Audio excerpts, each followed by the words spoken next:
Coucou les gros bidous et bienvenue. Ça fait longtemps du coup. C'est peut-être une vidéo plus légère ou peut-être pas parce que peut-être que je suis foncièrement quelqu'un de pas léger. Je ne sais pas. En fait, je ne sais pas tout à fait quelle direction va prendre cette vidéo. Est-ce que ça va être une réponse en vidéo ou est-ce qu'on va partir dans une espèce de fouillis de pensée sur quand même le trace d'une thématique qui me tient à cœur. On va le découvrir ensemble. J'étais inspirée par le tag Tarotmance, je pense, Tarotmance, qui a été initié par Sylvie de Tarot Magpie. Et c'est vraiment un tag assez sympa. C'est le thème relationnel et plus particulièrement relationnel dans le sens romantique avec nos différents tarots. Donc on a une dizaine de questions dans le tag qui nous permettent de voir avec quel tarot c'était un coup de cœur instantané, avec quel tarot d'abord ça n'a pas du tout passé et puis ça a été, etc. etc. Donc le but c'est que ce soit un thème un petit peu fun, une façon rigolote de regarder nos cartes, et donc ça se prend pas au sérieux. Sauf que moi, ça me fait directement penser à des thématiques sérieuses, qui n'est pas du tout une critique par rapport au tag, que du coup je trouve très agréable à regarder. Mais je me suis posée pour mettre dans mon petit carnet sur les vidéos, là, ok, qu'est-ce que je répondrais à telle et telle chose. Et en fait, j'ai pas réussi à le prendre de cette façon fun, parce que juste ça m'a plutôt fait penser à des choses pas sérieuses non plus, mais à des choses sur ma pratique du tarot, ma relation au tarot, et en particulier ma relation à mes jeux de tarot, à ces bouts de papier. Mais est-ce bien un bout de papier? Je pense que c'est quelque chose que j'ai pas mal ramené en fait dans mes dernières vidéos. C'était quoi ma relation avec mes jeux de tarot?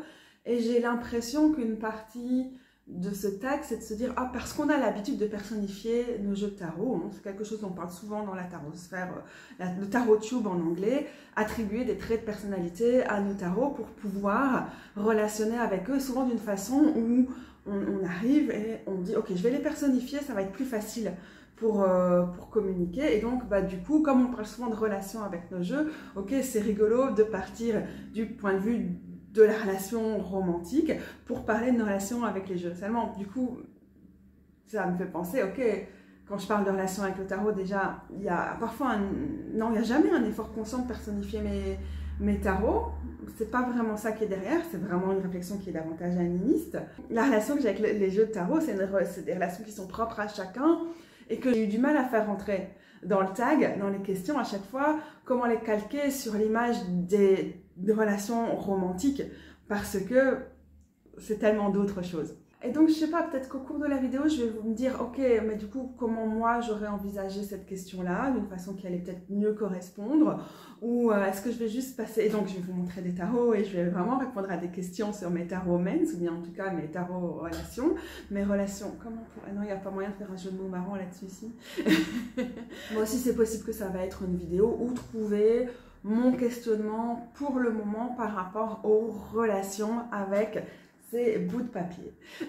Déjà, peut-être c'est la première chose que j'ai envie de ramener, c'est dans l'intérêt de démystifier le tarot pour qu'après on puisse aller en profondeur de la manière qui nous paraît la plus intéressante. Souvent, un terrain commun, un terrain sympa. Je l'ai aussi utilisé pour en parler dans mes vidéos, sur mon blog, et certainement en plein d'autres moments, c'est de se dire, bon, à la base, c'est juste un outil, c'est juste un tas de bouts de papier, il n'y a pas une puissance inhérente au jeu de tarot. Ce qui est vraiment, je trouve, important à dire par rapport à tout le drama qu'il peut parfois avoir. Les gens ont parfois peur de toucher des cartes, ou bien on a aussi toute la superstition où il faut que ce soit offert, ton premier jeu, il faut le tirer de telle ou telle façon, la main droite, le bracelet de telle façon, ne laisse personne toucher tes jeux, ou des trucs un peu comme ça. Il y a vraiment plein de choses là-dessus qui sont de l'ordre de... Est-ce que superstition est un mot un peu extrême? C'est plutôt genre des croyances de chacune des personnes et parfois de l'imagerie qu'on a dans la culture pop et tout ça, et qui ne correspond pas beaucoup aux pratiques de la plupart d'entre nous. Et donc, il y a un souci, pour rendre le tarot plus accessible, il y a un souci de la part de beaucoup d'entre nous sur TarotTube ou ailleurs, de dire, ok, il faut dédramatiser là, il faut démystifier. Non, le tarot n'est pas d'office ça, et c'est en nourrissant une relation avec le tarot, l'archétype tarot, l'outil tarot, le tarot dans toute sa puissance, qu'on voit après, voilà, est-ce que ça va être un gros truc super mystique, est-ce que ça va être un objet de voyance, est-ce que ça va être, ou est-ce que ça va être quelque chose de très terre à terre, je trouve ça chouette de démystifier. Et à la fois, je pense que parfois, dans des moments quand j'ai fait ça, et aussi vis-à-vis de moi-même, ce qui m'a rendu le tarot plus accessible, de suivre ce genre de contenu, ce genre de cours, des gens qui étaient en mode non, il n'y a pas de valeur intrinsèque à un jeu de tarot, etc. C'est les voitures. C'est l'usage qu'on en fait qui compte, c'est la relation qu'on nourrit et tout et tout. Mais en même temps, j'ai peur que continuer à dire ce genre de choses participe aussi à désenchanter le tarot et par rapport à la relation que j'ai construite avec et mes jeux de tarot et le tarot en général depuis maintenant plus de 8 ans, c'est certainement une trahison de faire genre, oh, à la base c'est juste un bout de papier. Oui, mais et qu'est-ce que ça implique? Et donc, voilà, il y a directement plein de choses. Et j'ai peur que parfois, en voulant démystifier à tout prix le tarot, parce que c'est ça qui le rend accessible, c'est ça qui donne envie aux gens de s'y mettre, on le désenchante aussi. Alors pour moi, le monde est profondément enchanté et c'est une trahison à l'animation de toute chose dans ce monde, de continuer à dire « Ah, c'est juste un bout de papier et rien de plus ». Parce que déjà, qu'est-ce qu'on peut dire? C'est juste un bout de papier. Si on croit, et comme en réalité je le crois, il n'y a pas forcément un esprit ou une animation dans toute chose, et que c'est un petit peu plus, peut-être pas complexe, mais différent que ça. Mais à partir du moment où on dit c'est juste un bout de papier, non, en fait souvent il y a du plastique dedans aussi. Ça veut dire quoi? C'est quoi notre rapport à la consommation, à l'épuisement des ressources de la planète? C'est quoi déjà le problème à considérer que les choses sur la planète sont des ressources dans lesquelles on peut nous aller pied? Que font ces chiens et cette calèche de l'autre côté des rails de train? C'est pas des chiens évidemment, non, il y a 4 chevaux qui tirent, 4 chevaux de trait qui tirent une calèche. Il y a l'air d'avoir au milieu de ce truc une caméra. Oh, une deuxième, oh, une troisième. Il y a plein de questions. Et beaucoup des gens qui se retrouvent ici sont aussi des gens qui ont une collection. Et donc, ça se pose notre question de la plupart de nos tarots où on n'a aucune traçabilité d'où vient le bois qui a permis de faire ce papier, ce carton. Comment sont mélangées les matières, parce que pour avoir une bonne flexibilité et tout ça, c'est rare qu'on ait que du... c'est pas le plus flexible du tarot déjà. Qu'on ait en fait que du bois dedans. Quand des gens ont des labels qu'ils ont bien payé pour faire sourcer machin de façon éthique, le bois dans telle et telle forêt, bah, c'est pas toujours des labels qu'on peut facilement vérifier.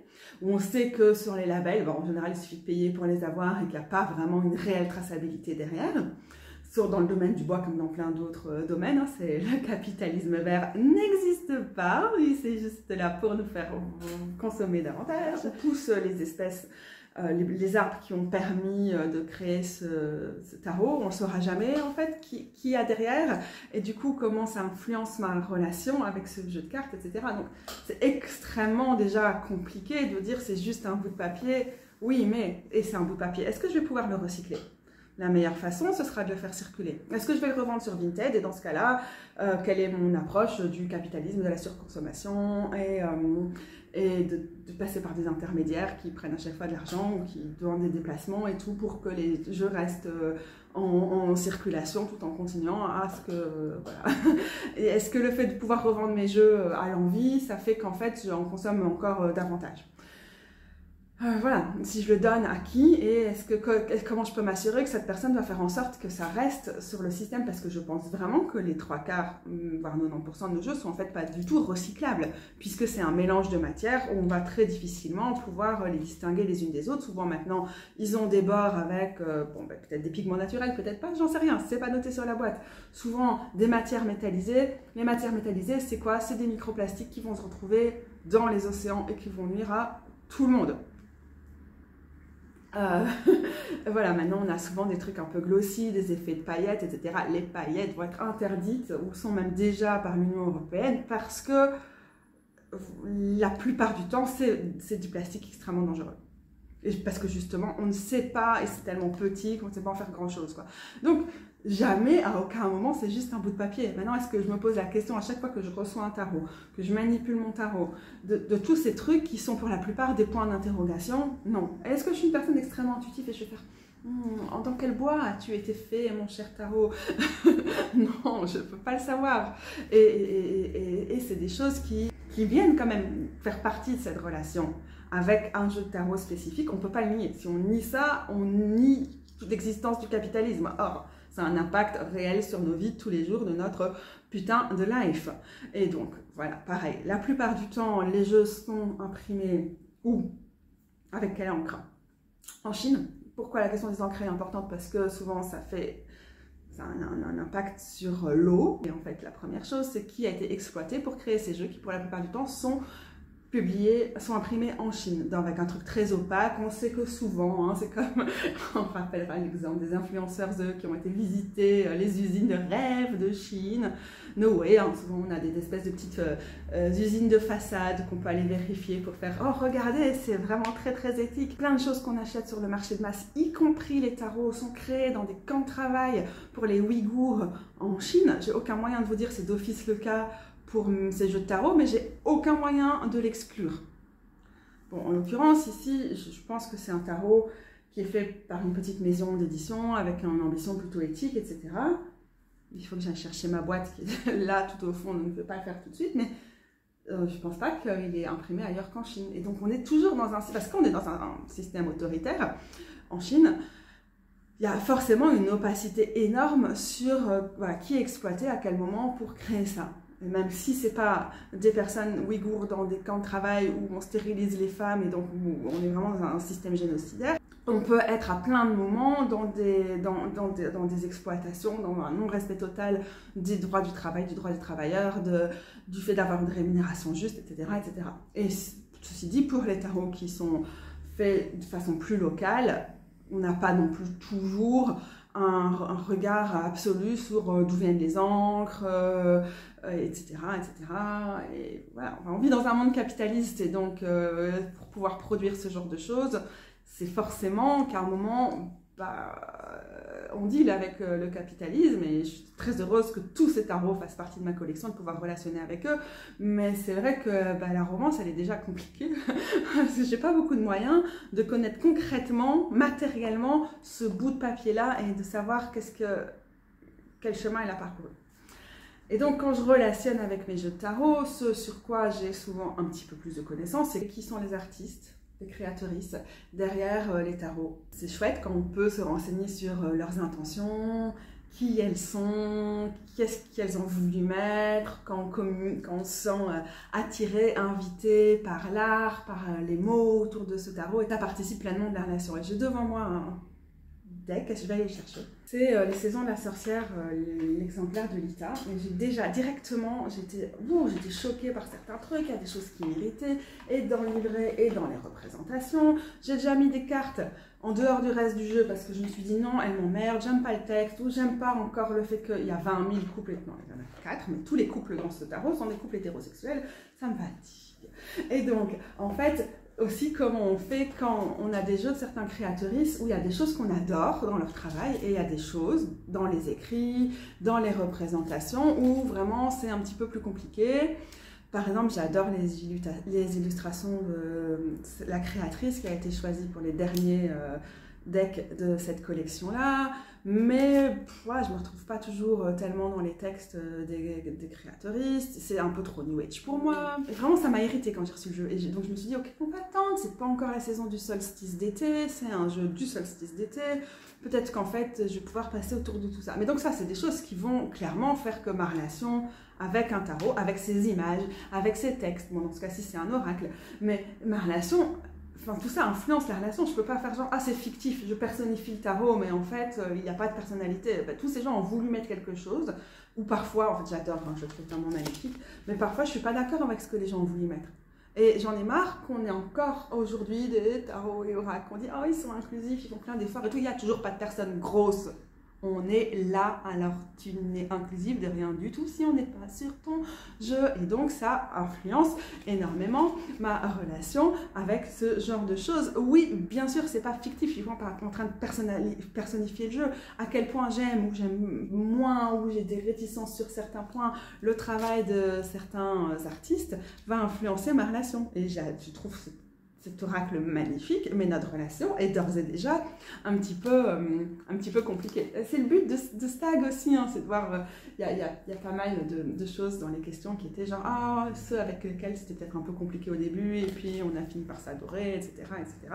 Mais tout ça pour dire que il y a vraiment quelque chose dans la relation qui se crée. Puis il y a tous les moments où je me dis, mais l'artiste a peut-être voulu faire ça, mais je vais quand même prendre des libertés et changer ça sur mon deck. Alors c'est une chose d'enlever les bordures, parce que c'est pas toujours les artistes qui décident, surtout sur les jeux mass market, ça peut être les maisons d'édition, pour des questions aussi d'avoir des marges au niveau de l'impression, etc., des marges d'erreur. Mais il y en a d'autres où faire ce genre de choses, c'est passer outre le choix des artistes. Ça, c'est un truc par rapport au consentement et tout ça, ça pose des questions. Pour moi, être animiste, et donc penser qu'il y a de l'animation partout dans ce monde, y compris dans les objets, c'est pas forcément dire où ce tarot a d'office une personnalité, ou qu'il est habité, ou qu'il y a un esprit dedans, quelque chose comme ça, mais c'est faire surtout avec cette complexité de d'où il vient, ce que je sais et ce que je ne sais pas, mais que même si je ne le sais pas, c'est là, ça fait partie de son histoire, ce qui m'irrite et ce qui me charme, et puis ce que je vous dis souvent, c'est aussi... si je noue vraiment une relation avec ce tarot, je le prends avec moi en balade, le matin. Moi, je n'ai pas vraiment un truc où je vais me forcer à travailler avec tel ou tel tarot. C'est vraiment le matin, qu'est-ce que je sens comme envie, à telle période, qu'est-ce que je ressens. C'est vraiment au cas par cas. C'est parce que je les balade, c'est parce que je regarde l'iconographie, je me dis, ouh, telle fleur, puis là, je la vois à ce moment-là, ou tel arbre est justement en train de... Je suis justement à côté, où il est en train de s'épanouir, où il attire mon attention en ce moment et tout. Et tout ça, je vous en parle souvent, notamment dans ma playlist Le Tarot en balade, c'est des choses qui nourrissent énormément ma relation avec les tarots. C'est pas juste moi, quoi. C'est pas moi qui projette des choses dedans, ni rien. C'est quelque chose où l'art va me parler, tout ce qu'il y a autour de moi, tous mes écosystèmes vont interagir. Et donc, ma perception de ce tarot est plus grande, mais aussi c'est comme si quand même il y a quelque chose dans toutes ces images et tout, dans le champ de perception du tarot lui-même, oui, de ce jeu de cartes qui va rentrer en interaction avec d'autres, et donc quelque chose il y a quelque chose d'enchanté, et je suis un peu peinée, parfois pas sur ce taxi en particulier, mais vous l'entendez souvent dans mes vidéos, quand il faut à tout prix faire genre tarot, rationnel, genre cool, parce que la rationalité, c'est vraiment pas ça du tout qui nous en a mené là aujourd'hui. et voilà, un peu de mépris aussi pour certains types de pratiques. Bref. Et donc j'ai toujours envie aussi de vous ramener cet émerveillement et cet enchantement, pas parce qu'il faut se forcer à le voir partout et tout, non, parce qu'il est là et qu'on on s'est forcé à ne pas l'entendre pendant des siècles et des siècles. Quand je dis on, c'est les personnes blanches occidentales européennes qui ont imposé via la colonisation, le capitalisme, ce mode de fonctionnement très largement dans le monde. Je pourrais certainement dire des tonnes d'autres choses, hein, vraiment sur la question aussi de l'animisme et tout ça, mais j'ai l'impression que c'est quelque chose qui doit être vécu et qu'à théoriser, on essaie d'enfermer, on est dans une optique qui est souvent réductrice, réductionniste, et trêve de définition et de réflexion, je pense. Mais là, il fait très sombre, donc on va laisser passer la pluie. Je reviens tout de suite pour vous, miaou, Alice Awin, avec peut-être des réflexions plus basées sur des jeux spécifiques et des types de relations avec chacun des tarots. Ok, alors j'ai rassemblé toute une série de jeux pour vous parler peut-être de notre statut relationnel, peut-être aussi comment ça a potentiellement changé pour moi. En fait, je n'ai pas rassemblé grand-chose, je pense qu'on va vraiment voir quels tarots vont sortir du lot ici, pas pour en parler cette fois-ci. Peut-être, justement, je vais commencer par dire qu'il n'y a pas eu de déclic pour moi. Bon, je vous sors juste le tarot avec lequel j'ai appris le tarot, c'est le Wild Unknown. Et les noms des tarots que je montre sont en dessous, ainsi que les noms des versions françaises si elles existent. Et c'est vrai qu'à l'époque, pour moi, le fait que ce soit le moins magique, le moins ésotérique, le moins wouhou possible, c'est ce qui rendait la chose la plus accessible et qui me permettait d'aller dans un terrain où j'étais suffisamment à l'aise, pas trop en dehors de ma zone de confort, même si ma lecture du tarot était intuitive depuis le début, mais j'avais encore pas mal de préjugés, hein, notamment autour de la voyance ou du prédictif, etc. Maintenant, j'en ai certainement encore, mais la raison pour laquelle je ne suis pas très favorable au prédictif et que je participe et que je ne souhaite pas introduire ça dans ma pratique, ça ne résonne pas pour moi. C'est vraiment une question de conception de la vie, finalement, du sens de la vie, de ce que j'ai envie d'apporter dans la vie, plutôt qu'un truc péremptoire, une opinion forte sur la question de la voyance ou pas, quoi. Voilà. Donc j'ai appris avec celui-ci et c'est vrai, oui, c'était vraiment rassurant. Okay. C'est un outil, c'est un bout de carton, il ne faut pas y aller beaucoup plus loin et tout ça. Et c'est quelque chose qui, à certains moments, c'est probablement superposé avec le fait qu'en réalité, ma relation avec mes outils tarot a évolué et est rapidement devenue plus complexe, plus fournie, plus justement relationnelle, ce qui nécessite quand même une certaine réciprocité. C'est ça que j'ai envie de ramener aussi avec le truc. Non, c'est pas moi qui projette, qui personnifie, etc. Le tarot et chacun des tarots, d'une façon ou d'une autre, va faire qu'il y a un lien qui se crée et qu'il y a une sorte de réciprocité, peut-être un grand mot par rapport à ce que je viens de vous dire sur le fait que, en partie, je pense quand même que c'est quelque chose, que c'est un outil qui est inanimé et qu'en partie, je pense aussi que c'est chargé de ce que les gens y ont mis, de ce qui se développe au fur et à mesure des tirages, mais pas juste des tirages, aussi des sorties, du temps passé à regarder les cartes et regarder leurs détails, etc. Il y a aussi des moments où j'ai trouvé cette idée sur le tarot tube anglophone séduisante en fait de personnifier ces jeux de tarot, mais que ça ne voulait pas forcément dire qu'on pensait qu'ils avaient une entité propre. Je reste d'accord, quoi, les jeux n'ont pas un pouvoir propre, c'est pas des entités pensantes, dans le sens où parfois on serait un peu mode oh, attention, tu vas te posséder si tu touches un tarot, c'est le mal incarné, ou des trucs comme ça, des conceptions très chrétiennes autour du tarot. Et du coup, cette idée m'avait été aussi rassurante tout un moment, mais c'est vraiment la pratique, c'est de constater avec le temps qu'en fait, c'est pas un truc conceptuel de je personnifie le tarot, c'est qu'il se passe vraiment quelque chose. Et ça, c'est un des premiers tarots que j'ai eu après le Wild and Only. Voire peut-être le premier, je suis pas sûre, j'ai peut-être eu quelques mass market entre eux. Et c'est un bon exemple. Il y a tout de suite eu quelque chose qui était de l'ordre d'une relation parce que ce tarot, c'est un tarot historique, lesbien, féministe.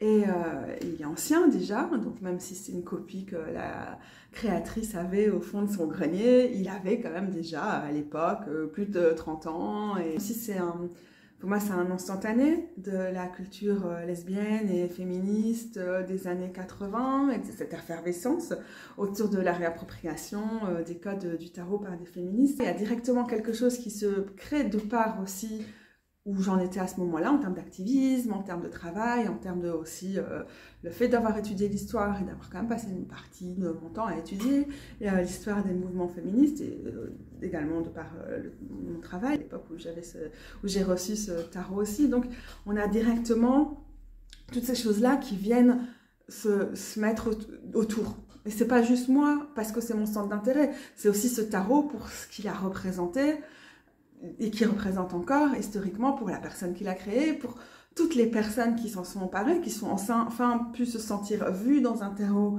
en tant que personne, en tant que communauté, en tant que groupe. Avec le théâtre, il y a quelque chose comme ça, et donc c'est quelque chose qui, au moment même où ça se déroule entre nous, ça nous dépasse aussi, parce que c'est un tarot féministe et lesbien, et donc il y a forcément un ancrage, un enracinement, un entremêlement communautaire qui vient avec lui et qui est très intéressant. Donc ça, c'est une première chose. Et puis, en fait, ce tarot m'a quand même surprise parce que je ne peux même pas forcément mettre le doigt sur un moment précis. Donc, je l'ai depuis 2016, peut-être 2019. Ça a commencé à switcher, mais je ne l'ai peut-être pas identifié tout de suite. C'est devenu un tarot pour un usage plutôt ancestral pour moi. Je le dis souvent quand je vous en parle parce que c'est un de mes chouchous, même si ce n'est pas le tarot que j'utilise le plus. Et d'ailleurs, le 9 de coupe est certainement une des cartes qui représente le plus cette fonction-là de ce tarot-là pour moi, mais que je ne vais peut-être pas expliquer ici. Cette présence qu'il a, oui, je l'utilise comme un tarot ancestral parce qu'il y a toute cette histoire qui fait que pour moi, il est chargé de ce que j'y ai mis, de ce que ça a représenté pour moi, mais de tout ce dans quoi il s'intègre aussi. Et du coup, c'est devenu un des outils de prédilection que j'utilise, mais aussi je pense que mes ancêtres utilisent pour communiquer avec moi. Mes ancêtres queer, anachronisme, un terme qui n'existait pas, enfin, dans le sens dans lequel on l'utilise actuellement et que j'utilise volontairement de façon anachronique, en étant tout à fait consciente, mais les déviants, les anormaux, que ce soit des ancêtres, entre guillemets, de sang, ou tout le reste du champ des ancêtres, c'est quelque chose qui me connecte aux marginaux, aux grandes gueules, à ceux qui sont pas acceptés, les attentes sociales, à ceux qui étaient probablement regardés de travers. Du coup, c'est ma relation, c'est la relation qu'on a avec ce tarot, mais c'est aussi ce tarot comme une porte d'entrée, un portail à tout un autre domaine de relations à travers le temps et l'espace, probablement. Je me sens très maladroite à expliquer ça parce que je ne suis pas quelqu'un qui passe beaucoup de temps à réfléchir à comment je vais théoriser ce genre de choses et j'aime juste voir comment elles se produisent et ce que ça donne. Mais tout ce que je viens de dire me permet de comprendre que certainement celui-ci a été déterminant aussi dans ce changement progressif et qui va certainement continuer d'évoluer et qui évolue tout le temps de comment j'estime qu'en fait il y a vraiment une relation avec des tarots et pas juste au niveau conceptuel mais au niveau pratique, ressenti, dans parfois un truc de réciprocité, etc., avec tout ce que ça a de complètement alambiqué. J'ai des autres tarots qui sont comme ça, des classiques pour moi à côté de moi ici pour l'instant, donc je vais vous montrer cela. Ça c'est le Slow Roller Tarot qui est rentré dans ma collection peut-être un an après le précédent, qui est un tarot assez rare, pas facile à trouver, mais que j'ai eu à l'époque, qu'on m'a offert un peu après sa sortie, donc quand il n'était pas encore compliqué à trouver, qu'on ne savait pas qu'il n'y aurait pas de réédition. Et c'est aussi un tarot qui a une importance communautaire, etc., etc. Je ne vais pas forcément rentrer plus dans les détails, mais en fait, il est un peu compliqué. Il fait partie de ces tarots qui ont un système assez propre et qui peut être parfois aussi complexe parce qu'il y a beaucoup d'artistes derrière les illustrations et que parfois c'est difficile de voir la cohérence. Moi, que celui-là, j'ai pas tant de mal que ça, mais enfin, ça peut arriver qu'on est un peu en mode ouh.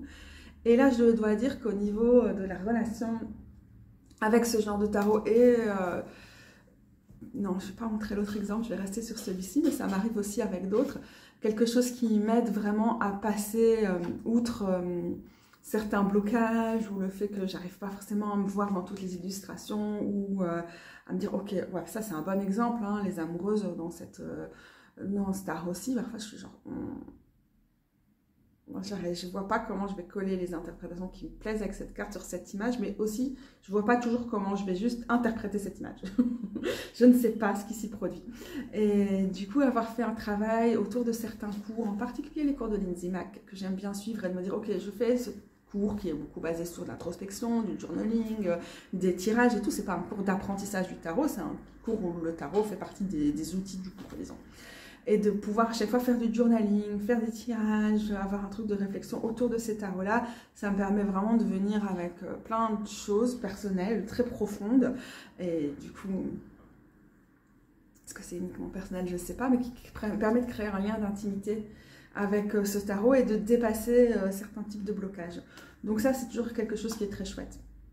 Faire plus de journaling ou des cours et tout avec un tarot va permettre d'approfondir la réflexion et d'aller plus loin dans certaines cartes qui peuvent vite paraître assez verrouillées. En fait, il y a des cartes comme celle-là où j'ai une affinité immédiate avec elles. Et il y en a d'autres où elles prennent du temps à s'apprivoiser ou à trouver des résonances tout simplement avec qui je suis, ce que je vis, où j'en suis à l'heure actuelle. J'ai sorti aussi ici le Fifth Spirit Tarot. Je crois qu'au final, pour l'instant, là où j'en suis avec ce tarot, peut-être là où j'en suis depuis un an avec ce tarot-ci, c'est de me dire, ok, je l'adore, comme le tarot queer et non-binaire et tout, je l'adore, j'adore les illustrations, en particulier sur les arcades majeures et les figures, etc. Mais il n'y a jamais eu, au niveau relationnel, en dehors de toute l'admiration que j'ai pour lui. Genre, je vais vraiment le placer sur un piédestal. J'aime bien ce qui est mis dedans, j'aime bien l'univers du créatrice, j'aime bien tous les textes aussi qu'écrit cette personne au sujet de ce tarot et tout, je kiffe, mais en même temps, à l'usage, c'est un tarot qui va c'est pas qu'il va pas me donner. Franchement, je trouve pas que c'est un tarot qui est pas généreux. Mais les illustrations vont pas réveiller grand chose chez moi. Malgré tout. Je peux l'aimer au point de vue théorique et je pourrais écrire, par exemple, je pourrais écrire avec un processus réflexif autour, beaucoup de choses avec lui. Mais j'ai plus de mal quand il s'agit de faire mon processus d'écriture de base, c'est-à-dire écriture libre, plutôt automatique, plutôt spontanée, créative et tout. Après, on prend une carte et on se laisse guider, voire on se laisse traverser, voire voilà, toutes ces choses. Et ça, j'ai plus de mal. En fait, pour moi, il reste dans le domaine cérébral. Je sais que ce n'est pas l'expérience que tout le monde a avec ce tarot. Pour moi, c'est un tarot un peu cérébral. Et comme je suis une lectrice plutôt divinatoire, plutôt intuitive, plutôt même farfelue par moments, pas toujours très attentive aux règles, etc., bah, ce côté cérébral, parfois, c'est pas cool. Voilà, c'est un tarot que j'aime beaucoup, du coup. Je l'aime bien, parce qu'au niveau intellectuel, on match. Mais au niveau vraiment, même amical, comme ça, comme d'être vraiment... En fait, c'est comme si notre lien de parenté, notre façon de faire famille, de faire lien et tout, était vraiment situé au niveau nos centres d'intérêt, au niveau intellectuel. C'est comme, vous savez, vous, je sais pas moi, vous militez avec quelqu'un, vous avez vraiment une grande admiration pour cette personne, pour tout ce qu'elle produit, ce qu'elle pense, ce qu'elle engage. Mais en fait, quand vous essayez d'avoir une conversation avec cette personne, c'est genre... Vous pouvez encore l'admirer, hein, c'est pas ça, mais il n'y a pas vraiment d'échange qui est possible, pour une raison qui n'appartient peut-être à aucune de vous deux, quoi. Peut-être c'est un peu ce côté-là. Et c'est pas qu'il m'impressionne ni rien, c'est pas du tout qu'il m'impressionne et que du coup je suis bloquée ni rien.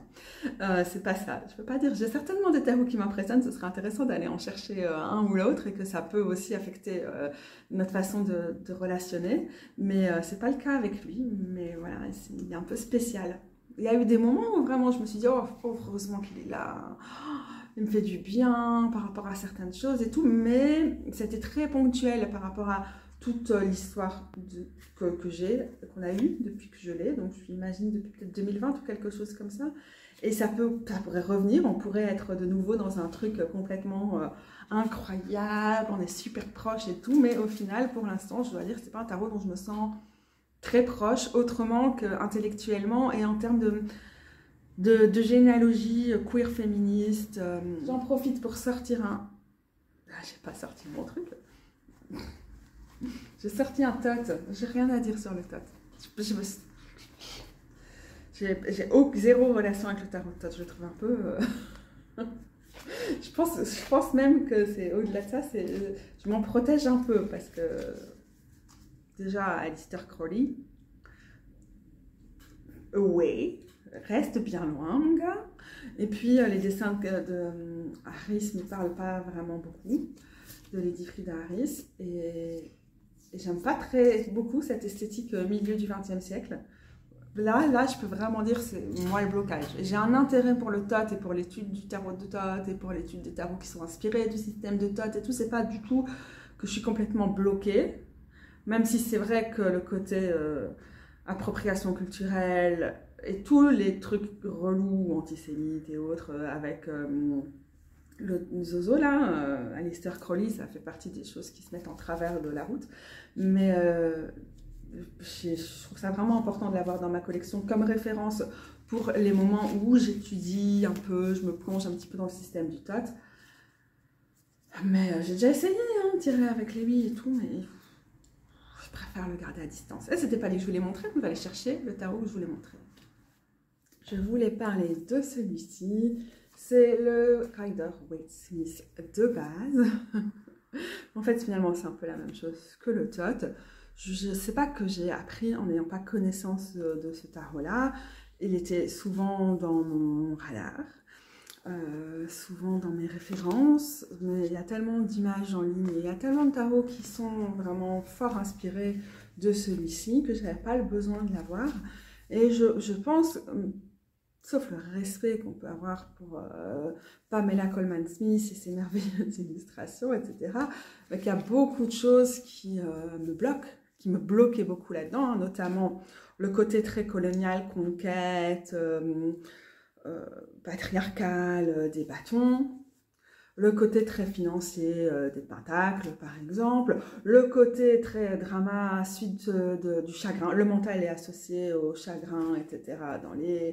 Dans les épées, par exemple. Certaines illustrations qui, je trouve, un peu...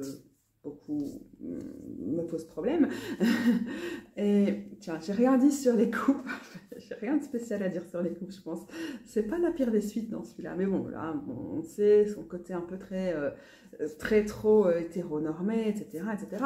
Que ce soit le reflet de son temps ou pas, m'importe peu. Hein, c'est juste pour moi, dans ce cas-ci, c'est pas un jugement sur ce tarot particulier. C'est juste qu'il me semble pas très utilisable et il ne m'attire pas beaucoup dans le fait d'en avoir une utilisation continue, rapprochée, etc., etc. Donc, il fait partie de mon radar, mais je n'avais, pendant longtemps, j'ai pas du tout eu de relation privilégiée avec lui. C'était juste une connaissance. Assez incontournable dans ton réseau d'amis, genre un truc un peu comme ça, tu vois. Donc, tu dois savoir que ça existe. Personne d'importance et tout, mais... toi, tu restes un peu distante. Et du coup, par extension, j'avais quand même un truc avec tous les tarots qu'on peut appeler des clones du Rider-Waite-Smith, en tout cas ceux qui étaient très trop inspirés du Rider-Waite-Smith à mon goût. Et ça répond à la première question du tag Taromance, hein, ce dont on est passé de ennemi à amant, amante. Et ce qui a changé pour moi, c'est un tarot que je ne m'attendais pas à recevoir, que Lydéric m'a gentiment offert parce qu'il en avait reçu une deuxième copie. Alors que j'avais pourtant suivi le travail de la personne qui l'a créé pendant longtemps sur les réseaux sociaux, mais après c'était passé complètement en dehors de mon radar à la sortie de ce tarot. Et au début, je me suis dit, wow, c'est quoi ce clone du Waite-Smith? Ça va être compliqué, il est beaucoup trop... Même si c'est un tarot queer, je ne veux pas faire la mise au point là aujourd'hui. Même si c'est un tarot queer, il va être beaucoup trop Waite-Smith pour moi. Et au final, à force de, pas de persévérance, parce que je ne suis pas du genre à me forcer avec un tarot ou à forcer la relation avec un tarot avec qui ça ne répond pas tellement, mais juste d'essais, d'erreurs, de juste déjà être complètement en amour devant la beauté totale de ce tarot. Finalement, je suis très taromance quand je parle de mes tarots aujourd'hui. Il y a un petit côté un peu romantique, c'est vrai. Je suis une grande cucu, hein, ça vous le savez déjà. Eh bien, j'ai fini par vraiment être bluffée, tomber sous le charme et tout. Et par effet de ricochet, ça m'a aussi permis de me sentir plus à l'aise avec d'autres tarots très inspirés du Waite-Smith et un peu trop pour moi, comme le Queer Tarot. Et comme certainement d'autres dans ma collection, même si j'en ai aucun qui vient précisément à l'esprit pour le moment. Et c'est devenu, à certains moments, pendant plusieurs mois, mon tarot préféré, le tarot de référence, celui vers lequel j'allais tout le temps et tout. Ça l'est un peu moins. Je dirais cette dernière année, on a eu des moments où ça se passait bien et tout, mais j'étais moins systématique. Mais ça reste un des tarots que j'aime bien sortir quand je dois expliquer le tarot à quelqu'un, à des amis, parce que justement, il y a ce côté clone du Waite-Smith, ça permet aux gens de bien visualiser les cartes, quand il y en a certaines qui sont déjà très présentes dans la culture pop ou dans toutes sortes d'archétypes auxquels on peut être confronté, etc. L'archétype de la lune étant justement quelque chose dont on va retrouver des échos un peu partout. Idem pour le Mahafou ici. Il a été vraiment déterminant pour me rapprocher du Waite-Smith. Et en même temps, bah, c'est pas ce que je cherche pour l'instant. Et je dirais que c'est presque éteint pour moi. Il faudrait que je vois si j'ai envie d'utiliser plus, mais j'ai pas envie d'utiliser. Et comme j'ai déjà dit beaucoup de fois dans cette vidéo, je ne suis pas du genre à me forcer. Il y avait d'ailleurs une des questions pour le tag ici qui était la proximité forcée. Et après, comment c'était expliqué, c'était assez cool, quoi, libre de façon de se forcer à être proche ou d'être forcé à être proche d'un tarot. Mais c'est vrai que je trouve qu'au niveau relationnel, on ne va pas gagner grand-chose à se forcer. Donc c'est très rare que je me force avec des tarots. Je ne vois pas pourquoi je le ferais, quoi. Ici, je suis un exemple un peu pour continuer, enfin plus tard, sur l'exemple du thé à tarot. Ici, c'est les Daughters of the Moon dans sa version néerlandaise, Dochters van de Maan et N. Ok, il est coincé dans son pochon, est-ce qu'il est tellement grand? Ben, je vais sortir la moitié. Et celui-là, c'est un exemple d'un tarot aussi féministe, mais avec aussi parmi les créatrices beaucoup lesbiennes d'ailleurs, même si c'est pas un tarot lesbien, enfin quoi que. Il a peut-être plus une vocation à refléter plus d'expérience, alors que l'autre centrait le vécu lesbien. Mais bon, c'est très vitilien aussi. Bon, bref, on va pas rentrer dans les détails. Celui-là, je l'ai acheté pour dire de l'avoir comme tarot de référence, parce que comme une préférence dans ma collection, parce que j'aime bien ce genre de tarot lesbien. Pour le coup, dans les amoureuses, il y a une carte lesbienne et il y a une carte gay. Donc ce genre de tarot féministe historique, quand j'ai les moyens, voilà, la carte lesbienne, de l'avoir. Et là, vous voyez directement, c'est quoi le problème de ce tarot aussi, que j'ai moins dans le TA, parce que j'ai l'impression qu'il y a moins qui est mis dans le corps, c'est que c'est un tarot qui est assez essentialiste sur ce qu'est un corps de femme ou ce qu'est un corps d'homme. Et donc qui n'a pas de place pour les personnes trans. Et d'ailleurs, certaines personnes qui ont été associées à la création de ce tarot font maintenant partie des TERF, hein, donc sont des féministes qui veulent exclure les personnes trans de leur lutte et qui souvent sont très violentes dans leur transphobie. Je ne pense qu'à une personne, donc je ne peux pas dire du tout que c'est le cas de toutes les personnes qui sont derrière ce tarot, c'était aussi un tarot collaboratif. Mais donc voilà, pour le coup, pour moi, c'est un objet historique important, néanmoins, même s'il n'a pas toujours très très bien vieilli, quoi, et qu'avec certaines tonalités essentialistes et tout ça ne correspondent pas à ce que j'ai envie de chercher dans des cartes. Je n'irai certainement pas acheter un tarot contemporain, là, de maintenant tout de suite, qui ressemble à ça. Sauf que dans une perspective historique et de personnes très intéressées par l'histoire du féminisme, du coup, voilà, c'est important qu'il soit là. Est-ce que j'estime avoir une relation avec ce tarot ? Non, même pas une relation de genre, oh, c'est un enseignant, c'est un ancêtre ou quelque chose comme ça. Non, pas tellement.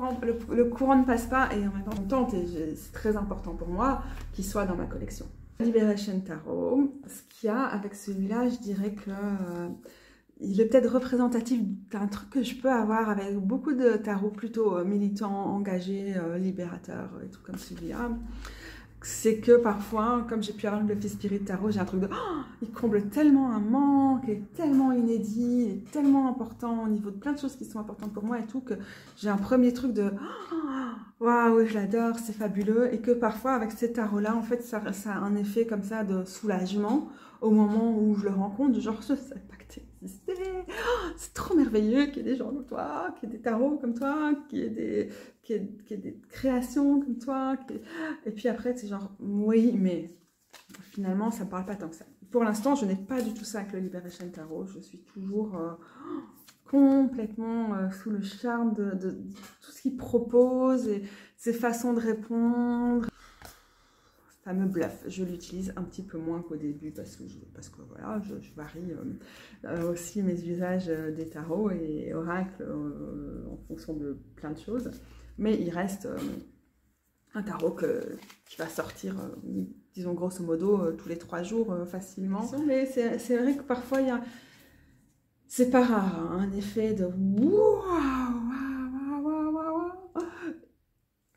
non, en fait, je sais pas pourquoi je me suis emballée, hein, je sais pas du tout. Hein. Et je vais plus avoir des va-et-vient avec des tarots qui ont comme ça une personnalité assez forte. Très différent, mais aussi à sa façon engagée, très éco-conscient, plutôt païen, animiste et tout ça. On a le Witch's Wisdom Tarot, ou alors c'était plutôt un peu le truc inverse, où au début j'ai vu tous les points sur lesquels on divergeait trop. Oh, ouais, t'es reparti toi. Ok. Donc avant que mon téléphone se plante, je disais quelque chose du genre que celui-ci, c'était un slow burn. C'est qu'on a vraiment mis du temps et que j'ai dû accepter de le découvrir, c'est un mot que j'aime pas trop utiliser, mais en même temps c'est ce qui sonne juste pour l'instant, qui m'initie à son propre système. Et donc il y avait une certaine dose de lâcher prise, il fallait que j'accepte de le laisser faire. Jusqu'avant, je n'étais pas d'accord. Ce qui est juste ok. Je fonctionnais quand même avec lui sur un mode plutôt oraculaire, plutôt comme un tarot. C'est pas que ça ne matchait pas du tout, mais j'avais quand même des réticences justement à me laisser embarquer par son système.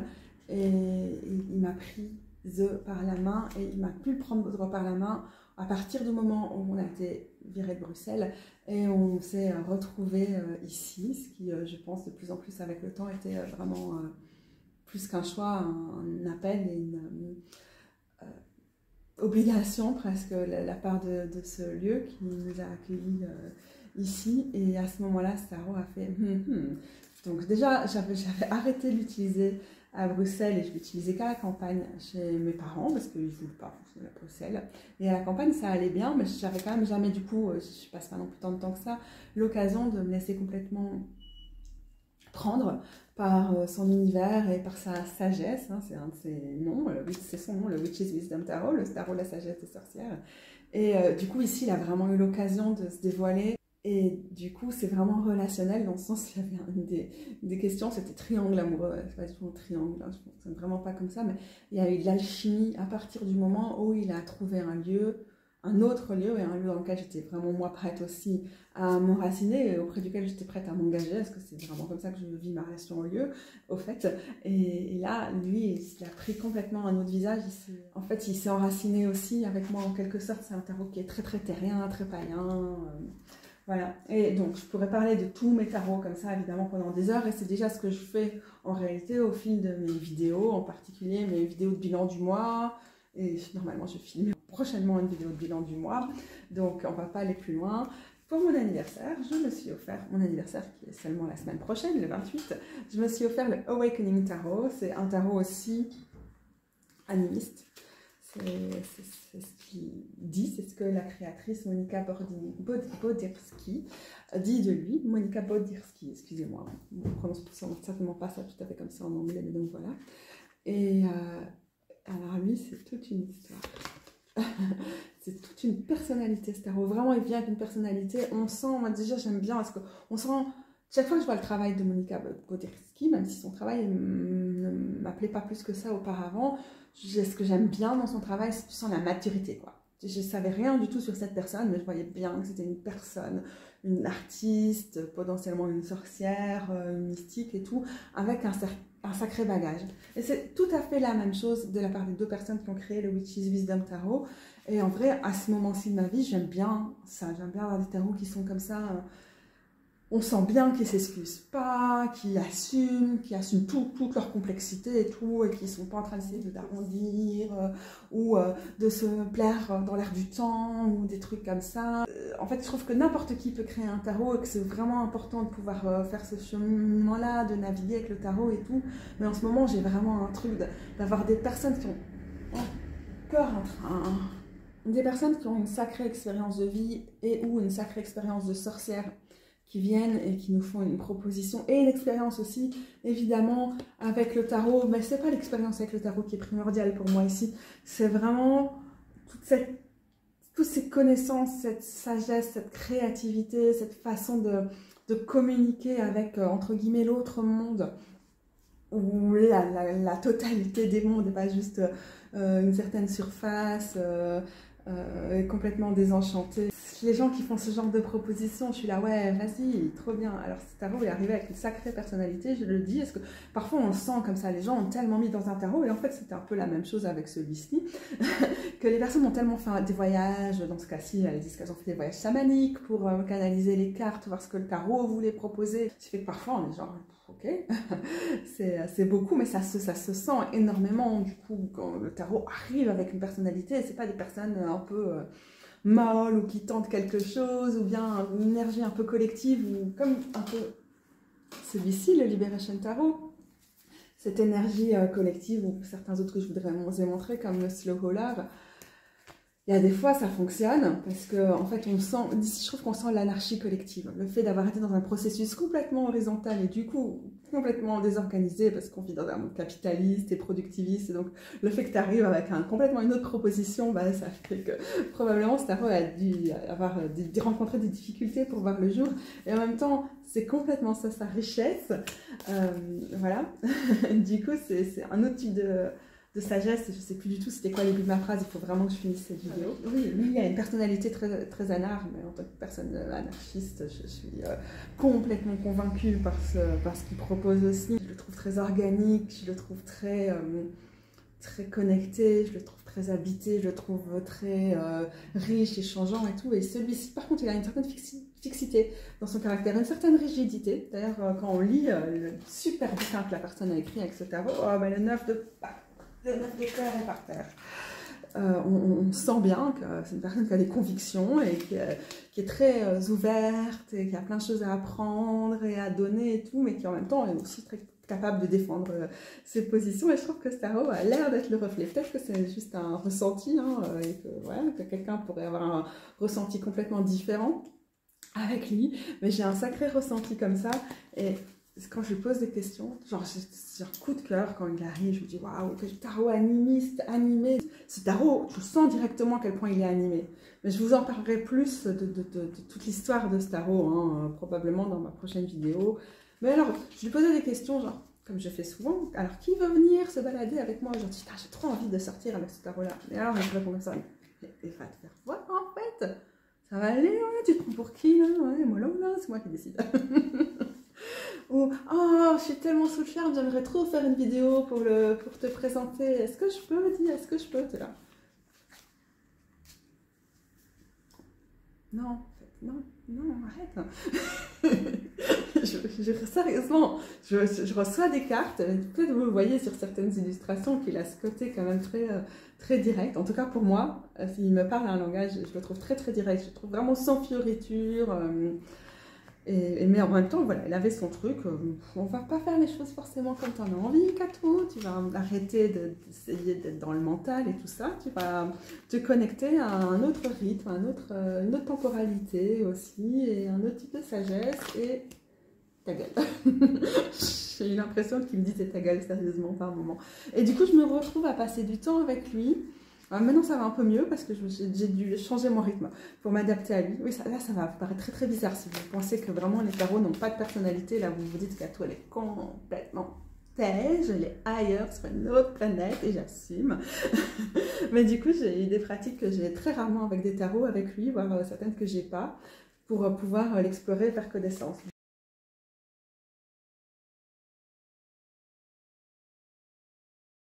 J'en dis déjà trop. Je sens que je vais couper le son des dernières phrases que j'ai dit. Maintenant, je ne vais pas vous dire c'est quoi mes pratiques avec lui. C'est pas ça, ça marche pas comme ça avec lui. Mais voilà, en tout cas, j'ai dû opérer des changements pour apprendre à le connaître et respecter son fonctionnement, parce que c'est pas lui qui allait s'adapter à toutes mes lubies. C'est peut-être ça, c'est que j'ai vu les vidéos taromance après avoir reçu ce tarot, qui arrive avec sa personnalité, genre c'est pas juste une question de je le personnifie, quoi. Pour moi il arrive à 10 000% avec une personnalité, ce tarot, et ça m'a donné, j'ai envie de juste répondre à ce tag en n'y répondant pas, quoi. Ok,